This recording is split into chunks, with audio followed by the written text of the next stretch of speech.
Halo semua, salam sejahtera buat kita semua. Kami dari kelompok 2 akan mempresentasikan hasil proyek yang telah kami lakukan.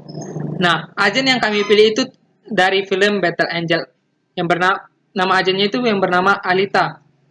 Nah, di sini saya akan memperkenalkan dulu nama anggota dari kelompok 2, yaitu Aib Herpracoyo, Vincent Handoko, Ricky Yusuf Arianto, Teresia Wayu, dan Bulan Cantika.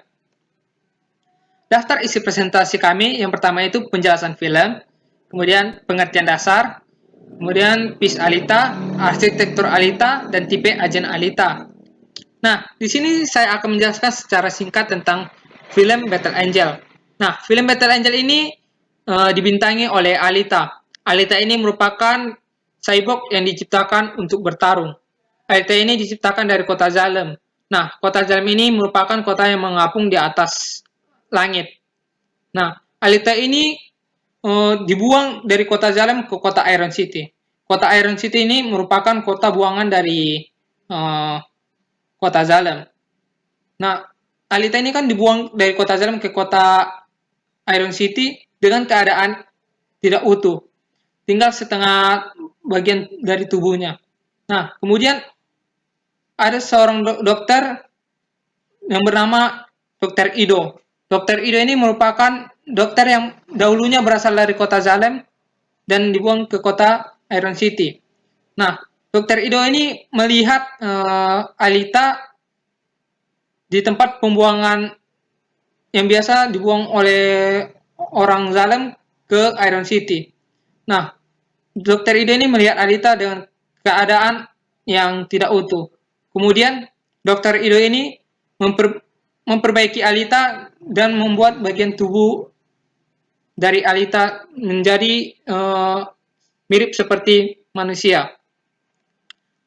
Nah, Alita ini bertujuan untuk menghancurkan kota Zalem dan mengeliminasi Nova. Sekian dari penjelasan film Battle Angel. Nah, selanjutnya akan dijelaskan oleh teman-teman saya. Selanjutnya, saya akan menjelaskan apa itu PEAS. PEAS merupakan singkatan dari Performance Measure, Environment, Actuators, dan juga Sensor. Nah, dari singkatan tersebut kita bisa menyimpulkan bahwa PEAS adalah identifikasi lingkungan masalah untuk rancangan awal ketika kita akan membuat sebuah agen. Nah, bisa disebut juga dengan hal-hal yang perlu kita siapkan untuk rancangan awal untuk sebuah agen. PEAS ini juga sering disebut dengan text environment. Nah, uh, dari PS tadi kan kita punya singkatan performance measure, environment, actuators, dan sensor. Saya akan menjelaskan satu-satu. Yang pertama, performance measure.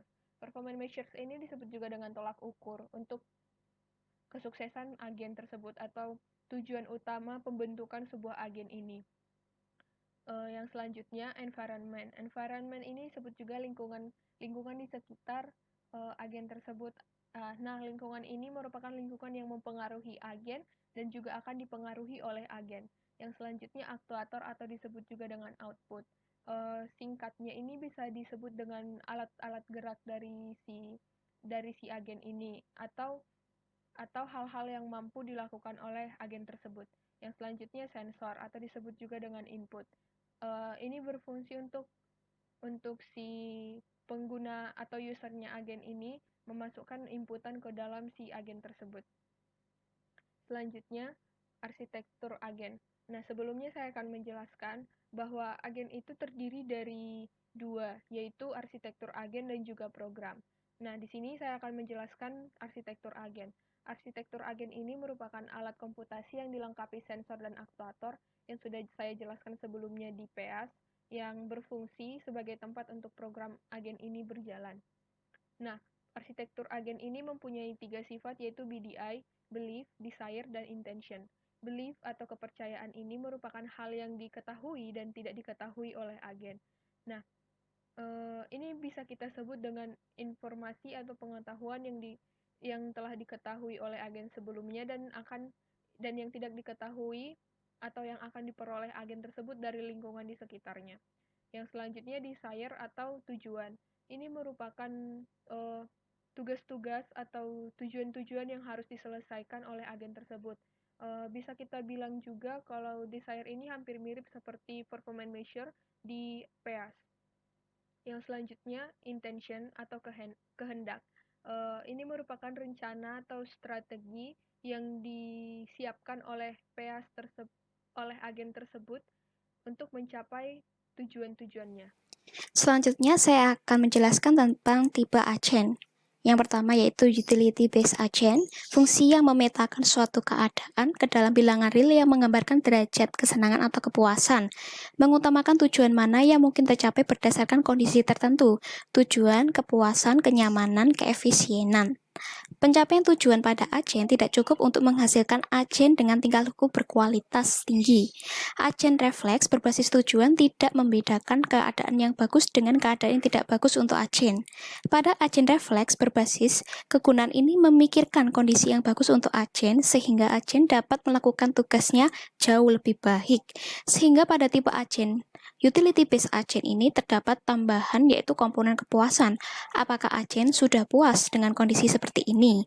Tidak hanya bekerja berdasarkan tujuan, namun juga berdasarkan bagaimana cara terbaik untuk mencapai tujuan tersebut dari mengambil beberapa pilihan yang tersedia. Lalu di sini ada diagram utility based agent di mana lingkungan akan memberikan persep yang akan ditangkap oleh sensor. Lalu menerjemahkan bagaimana keadaan dunia sekarang. Lalu mengecek internal state-nya, lanjut apa yang terjadi bila aksi ini dilakukan. Lalu ditambah lagi proses baru yaitu, apakah saya bahagia dengan ini? Lanjut, apakah ini keputusan paling efisien atau bagus? Jika sudah terpenuhi, maka akan mengambil keputusan yang dilakukan aktuator ke lingkungan. Selanjutnya ada learning agent, yaitu learning agent belajar dari pengalaman, di mana learning agent terdapat 3 elemen yang penting, yaitu yang pertama, elemen pelajar, meningkatkan kinerja bertanggung jawab untuk mencapai perbaikan, yaitu meningkatkan pengetahuan, meningkatkan kemampuan. Yang kedua, elemen kinerja bertanggung jawab, yaitu untuk memilih tindakan eksternal. Yang ketiga, kritikus, yaitu memberikan umpan balik tentang bagaimana agen bekerja. Di sini ada diagram tentang learning agent di mana environment atau lingkungan akan memberikan persep kepada sensor. Lalu, performance element akan menerima sensor dari lingkungan. Di sini terdapat learning element di mana learning element akan memberikan change ke performance element apabila terjadi perubahan aturan, apabila kritik memberikan feedback, atau di mana agen melakukan suatu kesalahan, sehingga learning element akan menerima feedback ini dari kritik.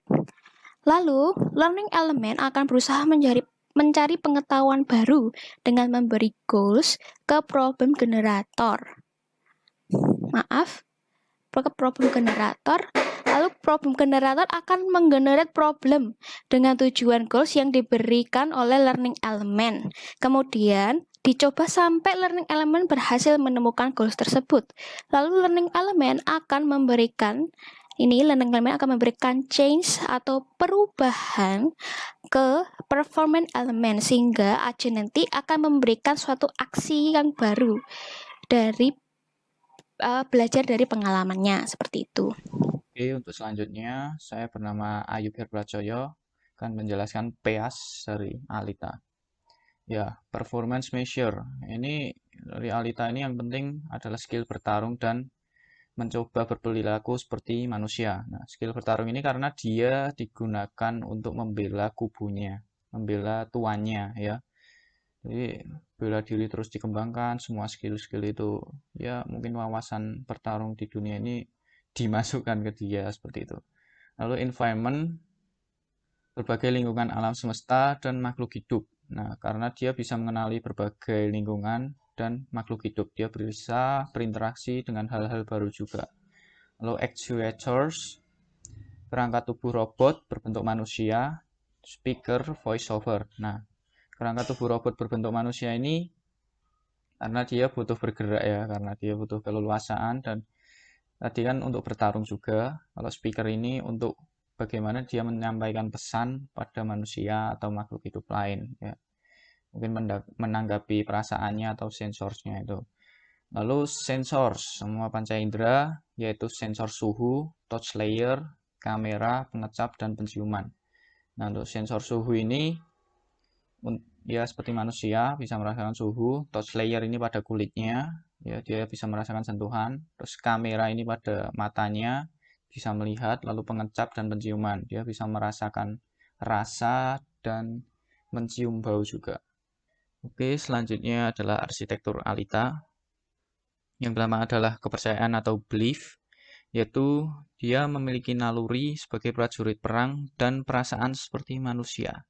Nah, naluri ini karena dia emang diperuntukkan untuk bertarung ya, dan dia membela kubunya UMR untuk menjatuhkan Zalem dan Nova itu. Nah, ini berhubungan selanjutnya.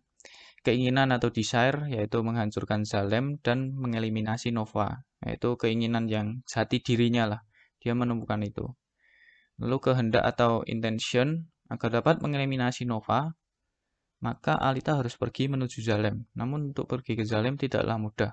Alita merencanakan pergi ke Zalem dengan menjadi superstar pada Motorballs, karena jika menjadi superstar pada Motorballs akan mendapat kredibilitas untuk pergi ke Zalem. Nah, kalau udah sampai ke Zalem, dia bisa mengeliminasi Nova.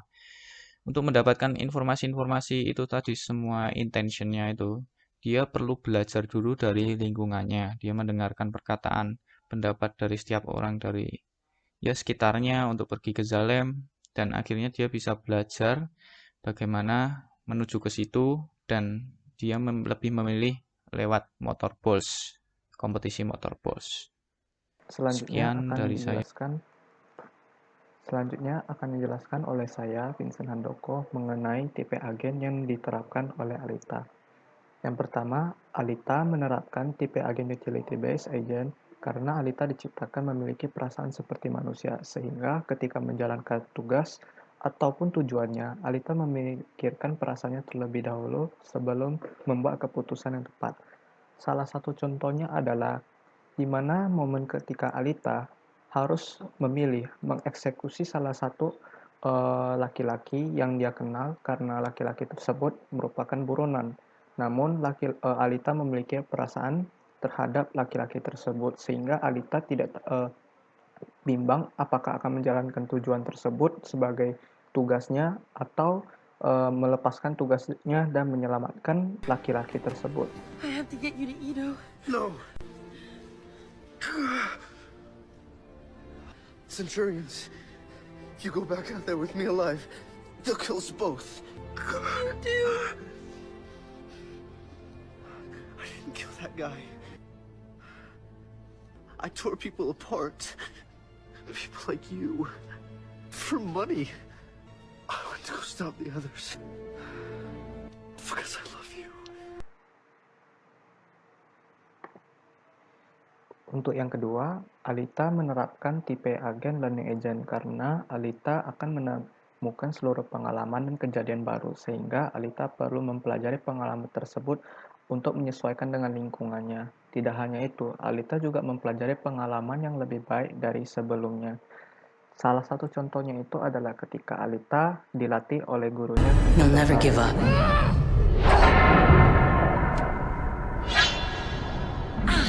Know what is hidden. Always ask, what is it that you are not seeing? Again. Contoh yang lainnya lagi adalah ketika Alita mencoba sebuah buah baru yang ia tidak pernah lihat. Seperti video berikut.